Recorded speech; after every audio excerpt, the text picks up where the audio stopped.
tempat. Ya, ya, nah justru itu Bojonegoro sudah punya, tinggal diberdayakan seperti apa.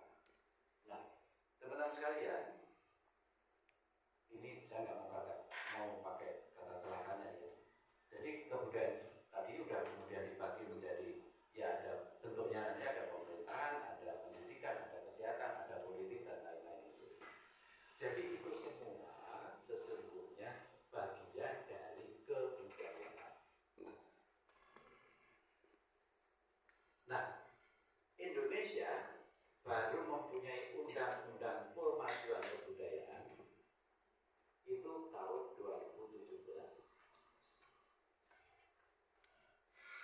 BWI mengadakan temu redaktur kebudayaan Indonesia di Riau 2014. Disitulah itu prakarsa saya dan teman-teman. Saya nulis di Kompas waktu itu ada 2 usulan mendesak Indonesia agar satu, kebudayaan menjadi kementerian sendiri 2014, baru kemudian 2024, 10 tahun kemudian kebudayaan berdiri sendiri. 2014 saya di keputusan itu Indonesia harus mempunyai undang-undang kebudayaan. 3 tahun kemudian ada, tetapi Imam Farid dan teman-temannya tidak menggunakan draft yang disusun jauh sebelum itu, baik itu oleh Dirjen Kebudayaan waktu itu oleh Sitiawati hingga Bu Windu. Itu dibuang semua, disederhanakan menjadi undang-undang pemajuan kebudayaan. Nah, di situ itu bobotnya lebih kepada pelestarian, pemanfaatan perawatan. Jadi teman-teman kalau mendengar undang-undang pemajuan kebudayaan itu tekanannya kepada masa lampau. Bagaimana menyelamatkan tradisi, menyelamatkan warisan dan sebagainya itu kalau ngomong undang-undang kebudayaan. Tidak mencakup film, karena film sudah punya undang-undang sendiri. Tidak menyangkut purbakala, karena purbakala sudah punya undang-undang sendiri. Tidak menyangkut arsitektur, karena arsitektur juga sudah punya undang-undang sendiri. Nah jadi kalau ngomong undang-undang pemajuan kebudayaan lebih sempit, karena dia hanya mengurus 10 objek pemajuan kebudayaan. Saya bacakan itu ada. Ini teman-teman tadi yang ini apa yang masuk di kebudayaan ini, atau kawan-kawan dari Humas kepingin nulis kebudayaan itu apa yang bisa ditulis di kebudayaan itu. Nah ini ada, kalau merujuk undang-undang ada 10 objek pemajuan kebudayaan. Ada tradisi lisan, awal mula sastra, itu bisa folklore, bisa dongeng, bisa macam-macam. Itu penting banget, termasuk sejarah-sejarah desa pasti ada. Nah, kita belum punya data tentang sejarah desa se-Indonesia. Kalau data Bojonegoro mungkin bukan saya belum punya sejarah desa. Tolong itu bisa digali dengan tradisi lisan. Misalnya Sumberjo, itu gimana ceritanya Sumberjo itu? Nah itu bisa ditampilkan dengan cerita orang tua zaman dahulu. Pacul bisa ada. Itu ada Pacul bisa ada. Kemudian ada Manusir ini adalah kitab-kitab tua yang ditulis tangan oleh terutama para ulama, dan di Bojonegoro itu banyak.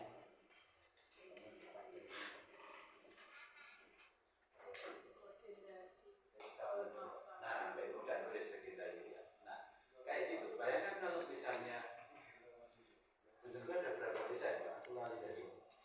430. Berapa? 430. 430. Itu Desa dan kelurahan.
Misri dulu namanya. Zaman itu belum ada sawah dikasih Iya. sumber listrik sampai akhirnya taninya pada dasar sendiri itu nggak ada zaman itu. Sekarang ya. Nah ini apa yang ada di Bojonegoro ini teknologi tradisional itu. Tolong teman-teman jangan terjebak dengan kata asli. Ini yang nanti membuat kita sendiri repot. Yang asli, orisinal gitu. Iya kan itu. Loh, kata-kata murid saling mencuri ya. Ya itu kata kasarnya mencuri, padahal itu terinspirasi.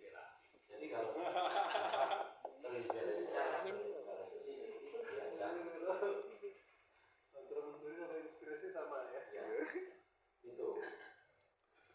Ya, sama tapi nggak sama. Oh, sama tapi nggak sama. Oke, kemudian sudah ada seni. Seni di sini, seni yang tidak berkait langsung dengan industri yang dibicarakan di undang-undang kebudayaan itu. Misalnya film itu nggak ada di sini. Nah, teman-teman, ada yang bilang sastra dan seni itu sama, tapi ada yang bilang sastra sendiri, Seni itu sendiri. saya mengikuti sastra sendiri, seni sendiri. Seni di sini diatur itu mulai dari seni pertunjukan, ada tari, teater, musik, kemudian ada seni rupa di situ. Nah sekarang dengan perkembangan seni tidak ada batas. Satu seni dan yang lain sekarang ini saling atur dan saling membantu. Ada di sini banyak sekali tadi disebut apa di sini yang asli, termasuk wayang bocil di Bojonegoro punya ciri khas tersendiri. Karongan apa itu? Reok. Caplok apa? Cepaplok. Itu juga bisa diteliti. Sandur meskipun di Tuban juga punya. Tapi ini ada versi Bojonegoro kayak gitu. Samin versi Bojonegoro. Ini bukan peninggalan Samin, produk baru. Nah, produk baru. Apa itu salah? Enggak. Karena di dalam perspektif kebudayaan kita itu ada perawatan, ada pelestarian, ada pengembangan, Dan fotokopi. ini masuk ke itu. Tapi Anda jangan mengatakan bahwa Bojonegoro itu ini gitu. Karena sebelum ini kan dipakai Udeng. teman-teman oblik, Iya. modelnya kayak Banyuwangi gitu. Jadi teman-teman, saya ingin menekankan kebudayaan itu ada dua jurusan. Ada by design dan ada by proses. Kebudayaan by design ada, dan itu memang harus ketat. Misalnya yang pakai pakem itu yang by design. Tapi yang dari by proses juga banyak, yang bisa top itu juga banyak. Korea itu by design. Dia puluhan tahun melakukan riset untuk mempersiapkan seni populer dia. Dan ujung-ujung dari itu adalah dana kapitalisme. Lewat drakor, dia menjual HP, dia menjual mobil, dia menjual gaya hidup, dan lain-lain. Itu dipersiapkan dengan matang. Bukan karena niru sana. Itu konsep betul-betul konsep. Bukan proses saya. Bukan proses. Kalau kemudian setelah itu proses, iya. Tapi prosesnya juga dikawal. Dia sudah menyiapkan betul. Indonesia meninggalkan kerajaan yang luar biasa banyaknya. Budayanya luar biasa saking banyaknya. Tapi Indonesia tidak bisa melahirkan kesenian-kesenian populer yang bisa dijual keluar.